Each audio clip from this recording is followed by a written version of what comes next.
Nakakahiya kayo. Sekakwa rin kita. Nakuha nila yung validation. Dadalawang isip ako, ipupunta or hindi. So, hindi niya kilala, pinapainom niya. So, ano yung mga tumiyo mo nakakilala mo na doon or ano? Sira yung relationship as customer. Sino pa yung mukhang matino? Mag-cancel naman nun? 5 Per day? per hour.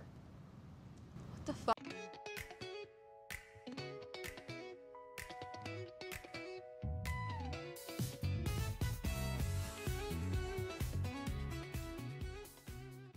Hi. I need to rant for a bit. Just forgive me, please. I am so stressed. I can't believe this is so hard to edit. I'm gonna be honest. I'm not gonna lie. I love my friends. I love my sister, and I really enjoyed doing a talking vlog with them. But the thing is, please listen to me. It's so hard to do subtitles when everyone is speaking Filipino and Japanese and English at the same time. I usually use AI for this, for like translating. I just couldn't take it anymore and the quality is so bad. I don't know why I posted on YouTube post if I should upload it or not, when obviously I should not. I shouldn't have done it.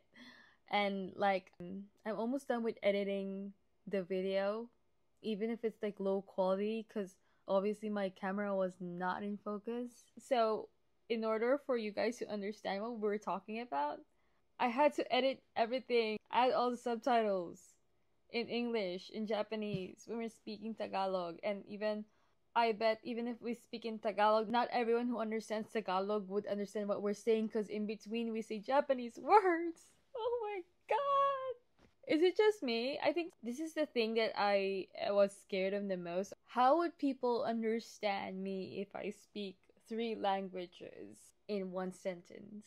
I don't think a lot of people would understand the frustration about this, but yeah. Although I'm still gonna post this though, because I'm like already more than halfway through the video, and I just want to get it out there. Like, I don't care if you guys watch it or not, or if, like, just please just let it like play in the background or something. I don't know. I just want to talk about how it's hard to be Filipino Japanese, and how fucked up your language skills is actually gonna be when you had to speak like 3 different languages, and how you're not really fluent in any of that. I think that's a struggle for me. I think the only people who would fully understand what I'm trying to say is another fellow half Japanese, half Filipino person. Doesn't really make sense what I'm trying to say here. Yeah, sorry. So I'm just gonna like do a short preview of this video, which probably, I think, explaining it right now is better than actually watching the video itself. But my sister and my best friend were like, no, we're all half Japanese, half Filipina, and we went to a picnic. We talk about how my best friend worked at Tokyo and how much she was earning and stuff and all, and how my sister met her boyfriend, who was my customer in my hostess job before. And yeah, that's pretty much it. Otherwise, it's just like random stuff friends talk about, which is just like probably no one's really interested in. But yeah, I edited this video, and there's a process where you just start to regret. Why? Bakit ko ini-edit to? Wala namang meaning. This doesn't mean anything. But still, I think like since I spent so much time editing it, I'm still gonna upload it. Also, since I already made this rant video, I'm just gonna upload that. I really should have kindly asked them to speak either one of the languages they know, either Japanese or English. I don't want it to sound forced to them. I want them to be natural in front of the camera, and as far as natural can get, yeah. Since like we're just casually talking and not really thinking anything about the camera, forgive me guys if you guys don't understand what we're saying in here. But I hope you could read the subtitles, and I'm not even sure if I'm gonna finish. I'm not even sure if I'm gonna correct the subtitles until the end, But yeah, I will try to correct them, and some subtitles might not make sense to you guys. I'm really sorry because I'm just tired and I have other jobs to do. And yeah, I know I'm being a drama queen right now, so I'm just gonna upload this. Just watch it and read it. I don't know. Okay, bye.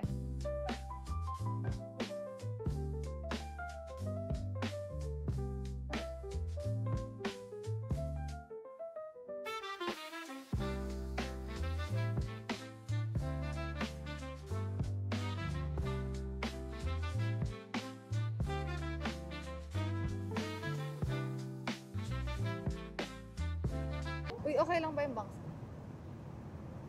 Wala kang bangs, girl. Ang weird. Patayo yung bang. Halfway through yung bangs mo. Oo. On Naano the na way. sa hangin. On the way. On the way. Malilate siya sa picnic. Ano ba yung... Wala ka bang hairpin dyan? Yan Ikiri, ikiri. Punta Ay, nga. ang ganda. Ano to? Pang lola? Lagi Sanjuday. Bakit ba sa Juday ang minaso mo? Hindi ka pa 30. Happy birthday! Happy birthday! Hindi siya happy birthday. Baka magalit. Ikaw din. Happy birthday. Ay, ikaw din. Happy birthday. Back Actually, to birthday you. ko din. Back to me. Ay, dali, Yan. show kayo nyo na. Naka 5 minutes na kayo sa So, storage ito yung ko. ano. Sanay ka na mag-showkay, di ba? Second time mo na to. Oy. Ako ba? Solo! Balik na po! O, So, dali. kainin ko na to. So, we have tomato Ay, English Ano ba to? talaga. with Cream cheese. cream cheese. Cream Cream cheese. cheese ba yan? Ano yan? Camembert cheese. Camembert cheese. Ay, wow. Salmon nuggets with tamagoyaki. Lol. Lol. Ano pa? Ano pa? Beefy mushroom. Lol. Beef mushroom. Beef ba yan? Ewan ko lang. Let's find out.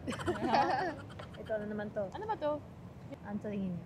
Onigiri. Halatang hindi kami yung gumawa ng bento. Oo, yung ano. Uy, tanggalin mo yung ibon! Hindi ko kaya. Uy, ayoko! Okay. Onigiri nyo. Ay, ang ingay. Takot ka pala sa hato, girl. Yan, chigang! Nagsabong sila dyan, oh. Sana tumaya na tayo. Tunga ako, girl. Are you fascinated by my beauty? Okay na, okay lang yan. No Uy, tabayo, tabayo. No problem. Itadakimasu. Cheers. Cheers. Cheers. Happy birthday. Happy birthday. Wala ko ba yung interviewer? Hindi naman natin kailangan mag-interview. Usap lang naman tayo. Age reveal naman kayo dyan. Nakakahiya naman mag-age reveal. Ako yung 38 and 18. I'm 22. Wow. May anak. 18 years old pa lang. Buntis na. Eh, dapat 5 years old na yun. Ba't ganyan pa rin? Dogan. Ito na ka. Kawaii. Shokay ko muna kayo. Hindi ko naman kayo ng shokay last time eh. That's good. Dapat ba English? Hindi, So I'm their mother. I'm their mother. And I'm the son. And I'm the father. Ina. Labo. May saltik yata itong mate. Nambano sa'yo, mama? Ikaw yung Ikaw, nag-introduce sa amin. So just for the sake of the video, mag-English ako. This is Sai. And this is Naomi. And you probably saw them in my video last spring vlog. They were also in my other video, the ABG girls video, where we like put our makeup on and dressed up as ABGs, which I didn't really remember why we did that, but Tingnan po ako magkamukha kayo.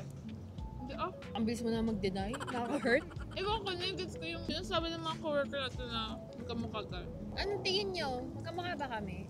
Sabi nga ni... Show your face. Oh. Sabi nga ni Gapson. Oh my God. Ano yun? Ano?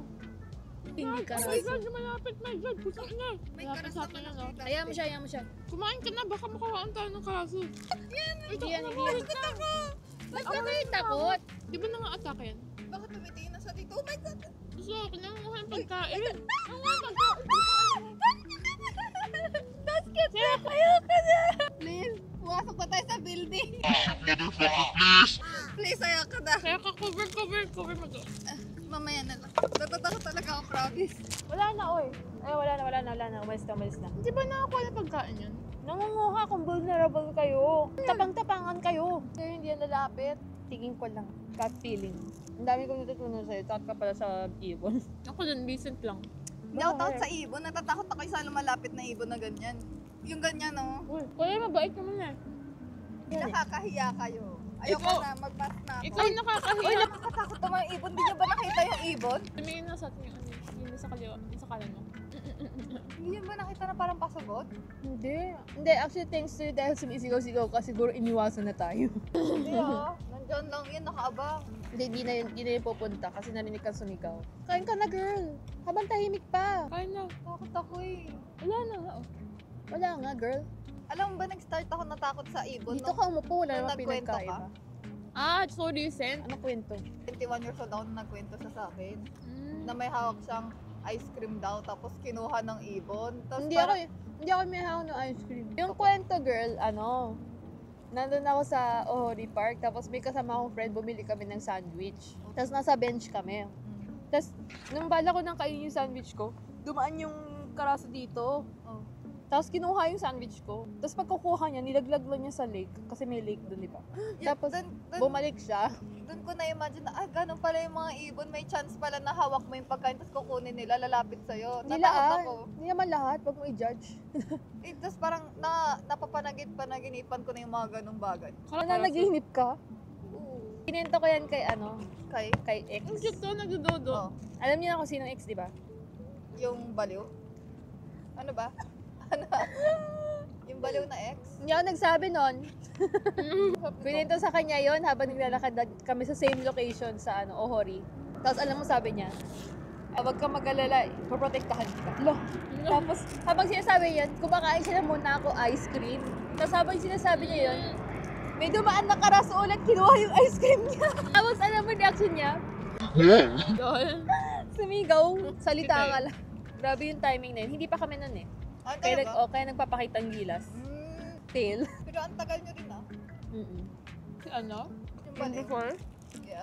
Hindi nyo talaga mini-mention kasi may camera. Wala ba kayo mga mga crazy ex? Wala ako. Wala? Ikaw. Eto marami. Wala. Wala, gagi, wala. Wala. Wait lang. Kwento ka ba sa akin? Parang wala naman. Yung sa ex na, Sa akin? Eh, matino naman si ano ah. matino yun. Funny, super funny. Na-meet mo na ba yun? Isang beses. Yung kansay? Oo, sa party. Kone. Christmas party. Kamusta na yun? Sino yung baliw? Yung bago ni Tasto. Talaga? Baliw? Baliw. Hindi baliw. Give me the tea. Customer kasi yun sa Spill the tea. Parang Ayashi na may ano. Na may family. Oo. Oh, okay. May anak siya, alam ko. Pero baka kasal pa ganun. Yeah, pero Kaya sabi niya hindi, diba? sinasabi niya hindi. Hiwalay na. Ang hirap ng ganung situation. Kaya ang daming Walang proof eh. Kaya ang daming nahuhuli. Hindi na lang nag-break na kayo. Kasi kayo, di ba kailangan pumunta ng Tokyo, nag-challenge ka mag-club ka ba ako sa Tokyo, di ba? Mag-cancel naman nun? Nimang. Per day? Per hour. What the fuck? Nimang. Nimang? Gusto ko. So, mo, piyagay ko that time for 4 days. Goju man ka. Wow. For 4 days. 4 days lang? So ano yung mga tumi mo nakakilala mo na dun or ano? Moto-moto sa dati kong work. Tapos mga nakatira sa Tokyo. Kinontak ko. Pinuntahan nila ako. Tapos mayayaman sila. Kasi ang daming hindi naniniwala na kaya mong kumita ng ganyang kalaki sa Japan. Pero iba yung laban sa Laban. Oh, iba talaga yung laban. Yun nga. Kasi, kapag sa Fukuoka, pwede yung parang friends lang. Pero kapag sa Roppongi, more on mistress. More on parang girlfriend talaga yung dating. Girlfriend, mistress. Ang hirap niyan, ikakat ko to, baka isipin nila naggaganyan-ganyan ka. Hindi Dokarayamitan. Hindi mo kinaya. So, yung parang, so ibig sabihin parang tinatry mong ipakita na parang kaya mong gawin. Pero in the end, hindi mo talaga ginawa. Okay. Hindi kinay yun. Nakuha mo lang yung pera nila. So. Winning! Nakukas na yung Inna, dati zettai, papamitay na. Kapakatsu. Parang pinapainom siya sa oven ni Yung ayaw mo. Parang kawaii so. Ano ba yan? Pinaka-hate mo na girl, tinulungan nyo. Close sila nun, friends. Close Anong kami time nun. na yun? Parang okay naman siya ng start. Kasi parang, yun. Sorry. Hindi ko lang na-feel sa dulo. lumaki yung ulo. May ganun talagang girls. Lalo na pag first time nila magtrabaho sa gabi. Hindi kasi maganda yung environment na nilakihan niya nung unang work niya sa gabi. Oo Saan nga. eh? Oo nga. Nasa environment talaga yun. May ano kasi, parang two types ng nagwo-work sa gabi. Either ni strong will ka, tsaka hindi ka madaling masway ng pera, ng alam mo yun, fame, desire, lahat ng mga desire na maisip mo. Hindi ka magbabago. Pero kung kunwari, parang dahil sa work na yan, nakuha mo yung validation ng mga tao sa paligid mo. Parang may iba kasing tao na napuput mo na lahat ng yung buong buhay mo dun sa work na yun. Parang pag hindi siya umakoitero, parang lahat na hindi okay sa'yo. Kaya siguro, ang daming girls na nagtatry talaga ng best nila para makuha yung validation ng lahat ng tao sa paligid na, which is impossible. Parang gusto ako magustuhan ng tume na to, pero gusto rin ako magustuhan ng tume na to. So, appeal ka ng appeal. To the point na willing mo nang i-pull down yung mga girls na ka-workers. Kahit yung close. Oo, kahit yung close mo. Oy, relate siya. Kasi masyado na nasilaw sa sa pera, sa fame. Ang nakakalungkot lang kasi sila yung mga type na very naive kasi madali silang maniwala na dahil nakuha nila yung validation ng lahat ng tao sa paligid nila, masaya na sila. Pero hindi talaga. Parang Touch nakukulangan pa rin sila. Oo.